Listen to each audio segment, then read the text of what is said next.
মধ্যে ট্যাটু আঁকানো, আর তারেক রহমানের কপালে নামাজের সিজদার দাগ দেখা যায়। বাংলাদেশের সাবেক প্রধানমন্ত্রী শেখ হাসিনার ছেলে, নাম হলো জয়, যার নাই কোনো ভয়, আমেরিকায় বসবাস করতেছে, তার কোনো ভয় আছে?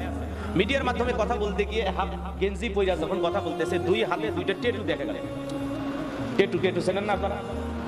এগুলো যারা মনে করেন ওই যে কুস্তি লড়াই, হ্যাঁ রেসলি লড়াই, যারা ছেলে হোক মেয়ে হোক, দেখেন না যারা বড় বড় ক্রিকেটার ফুটবলার, রোনালদো বলেন, তারপরে যে আরেকটা আছে কি নেইমার, মেসি, এরা দেখবেন পুরো শরীরে এরকম ট্যাটু আঁকাইছে। তো জয় সাহেবের দুই হাতের মধ্যে দুই ট্যাটু, এটা নিয়ে যুবকেরা আলোচনা করতেছে। আরে নেতার শরীরে যদি এরকম হয়, জনগণের শরীরেও থাকা দরকার, এটা সুন্নত মনে করতেছে, আমল মনে করতেছে। আবার এইটা নিয়ে যুবকেরা দুই নেতার ছবি দুই পাশে দিয়েছে। একটা হলো সাবেক প্রধানমন্ত্রী বেগম খালেদা জিয়ার সন্তান জনাব তারেক রহমান, তার ছবি এক সাইডে, আর জয় সাহেবের ছবি এক সাইডে। তারেক রহমান যিনি ভবিষ্যৎ বাংলাদেশের বিএনপির কর্ণধর, সম্মানিত চেয়ারম্যান, তারেক রহমানের কপালের ভিতরে নামাজের সিজদার দাগ দেখা যায়। মারহাবা বলে। একজন মুসলিমের তো এমনটাই হওয়া উচিত, কথা বলেন ঠিক কিনা? তারেক রহমানের কপালে নামাজের দাগ দেখা যায়, আর জয় সাহেবের হাতে কি দেখা যায়? ট্যাটু দেখা যায়। এইটা নিয়ে যুবকের আলোচনা করতেছে। এই দুইজনের মধ্যে আগামীতে কাকে দেশের প্রধানমন্ত্রী হিসেবে দেখতে চান, এটা নিয়ে যুবকের আলোচনা করতেছে। জয় সাহেব ট্যাটু আঁকাইছে, তাকে প্রধানমন্ত্রী হিসেবে দেখতে চান, নাকি যে ব্যক্তি নামাজ আদায় করেছে তারেক রহমান, কপালে নামাজের দাগ দেখা যায়, এই ব্যক্তিকে দেশের প্রধানমন্ত্রী হিসেবে দেখতে চান? এটা হলো যুবকের আবেগের জায়গা থেকে যুবকেরা দুইটা ছবি এক জায়গায় করে পোস্ট করতেছে।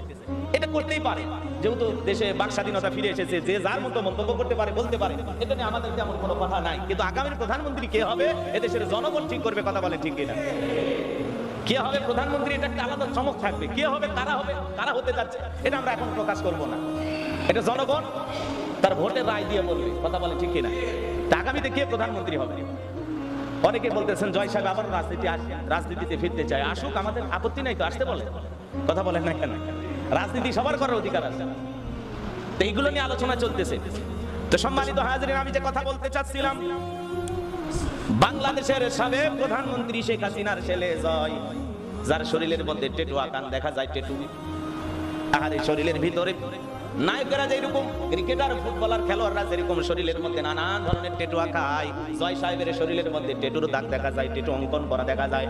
আবার পাশাপাশি সাবেক প্রধানমন্ত্রী বেগম খালেদা জিয়ার সন্তান তারেক রহমান, যার কপালের মধ্যে নামাজের সিজদার দাগ দেখা যায়। এগুলো নিয়ে যুবকেরা আলোচনা করতেছে, আগামীতে কাকে দেশের প্রধানমন্ত্রী হিসেবে আপনারা দেখতে চান? আমরা শুধু এতটুকু বলবো, আগামীতে দেশের প্রধানমন্ত্রী হবে তারা সত্যিকারের দেশপ্রেমিক এবং জনগণের ভালো কল্যাণ চাবে, যারা বাংলার জমিনে ন্যায় বিচার কায়েম করবে, আল্লাহর জমিনে আল্লাহর দ্বীনকে প্রতিষ্ঠিত করার লক্ষ্যে যারা কাজ করবে, এদেশের মানুষের অধিকার যারা ফেরায় দেবে, যারা এদেশের পথে পড়ে থাকা অসহায় পথ শিশু, রেল স্টেশনে ঘুমানো এদেশের যাযাবর নাগরিক, যাদের বাসস্থান নাই, ঘর বাড়ি নাই, খাবার কোনো জায়গা জমি নাই, বসতির কোনো জায়গা জমি নাই, যাদের পেটে খাবার নাই, ক্ষুধার্ত এবং দারিদ্র মুক্ত বাংলাদেশ করবে যারা, আগামীতে এই দেশের প্রধানমন্ত্রী হবে তারা, কথা বলেন ঠিক কিনা? যারা এই দেশের প্রধানমন্ত্রী দায়িত্ব নিলে এই দেশের দুঃখী মানুষ তারা না খেয়ে থাকবে না, বিনা চিকিৎসায় মারা যাবে না, ফুটপাতে ঘুমানো লাগবে না, এমন একজন নেতা আমরা চাই, যেই নেতার মাধ্যমে বাংলাদেশের সকল মানুষ নিরাপদে বসবাস করবে, কোনো হানাহানি থাকবে না, টেন্ডারবাজি থাকবে না, চাঁদাবাজি থাকবে না, সুদ থাকবে না, ঘুষ থাকবে না, দুর্নীতি থাকবে না, দেশের টাকা বিদেশে পাচার করবে না, এমন নেতা আগামীতে দেশের প্রধানমন্ত্রী হবে আমরা চাই, কথা বলেন ঠিক কিনা? এই জন্য সম্মানিত হাজিরিন, দিল দিয়া কথাগুলো বুঝবেন। তাহলে জয় সাহেবের শরীরের মধ্যে ট্যাটু আঁকানো, আর তারেক রহমানের কপালে নামাজের সিজদার দাগ দেখা যায়। যুবকেরা এগুলো আলোচনা করতেছে। আমরা বলতে চাই, মুসলিম যে নিজেকে দাবি করবে, হতে পারে প্রধানমন্ত্রী, হতে পারে রিকশা চালক, সবার জন্য 5 ওয়াক্ত সালাত আদায় করা, এটা আমার আল্লাহর হুকুম, আমার রবের হুকুম, কথা বলেন ঠিক কিনা? জয় সাহেব যদি নিজেকে মুসলমান দাবি করে, তার উপরে 5 ওয়াক্ত নামাজ আদায় করা নফল না ফরজ। তারেক রহমান সাহেব যদি নিজেকে মুসলমান দাবি করে, তার উপরে 5 ওয়াক্ত সালাত আদায় করা ফরজ, কথা বলেন ঠিক কিনা? এই জন্য আগামীতে সমাজের নেতৃত্ব দিবে তারা, এই সমাজের সঠিক নেতৃত্ব দিবে তারা নামাজি আল্লাহওয়ালা মুত্তাকি বান্দা যারা, যাদের মাধ্যমে দেশে দুর্নীতি হবে না, টাকা পাচার হবে না, রাস্তাঘাটে বরাদ্দ হবে বিপুল পরিমাণের অঙ্কের টাকা, সেখান থেকে ভাগ বাটোয়ারা করে পেট পূজার রাজনীতি যারা করবে না, তাদেরকে আগামীর প্রধানমন্ত্রী বানানো হবে, কথা বলে ঠিক। সম্মানিত হাজিরিন, এই জন্য আল্লাহ রাব্বুল আলামিন বলেন, ইয়াউমা তুকাল্লাবু ওয়ুজুহুহুম ফিন্নার, সেদিন জাহান্নামের আগুন দিয়া মানুষের চেহারাগুলোকে ওলট পালট করে পুড়িয়ে ফেলা হবে। ওই জাহান্নামের আগুনে পুড়বে আর জ্বলবে, তারা আফসোস করে বলতে থাকবে, ইয়াকুলুনা ইয়া লাইতানা আতা'না আল্লাহ ওয়া আতা'নার রাসূলা। সেদিন যারা জাহান্নামের আগুনে জ্বলবে পুড়বে, তাদের চেহারাগুলোকে জাহান্নামের আগুন দিয়ে পুড়িয়ে ওলট পালট করে ফেলা হবে। ওই জাহান্নামের আগুনে যারা জ্বলবে পুড়বে, জাহান্নামের আগুনে জ্বলতে জ্বলতে পুড়তে পুড়তে তারা আফসোস করে বলবে, ইয়াকুলুনা ইয়া লাইতানা আতা'না আল্লাহ ওয়া আতা'নার রাসূলা।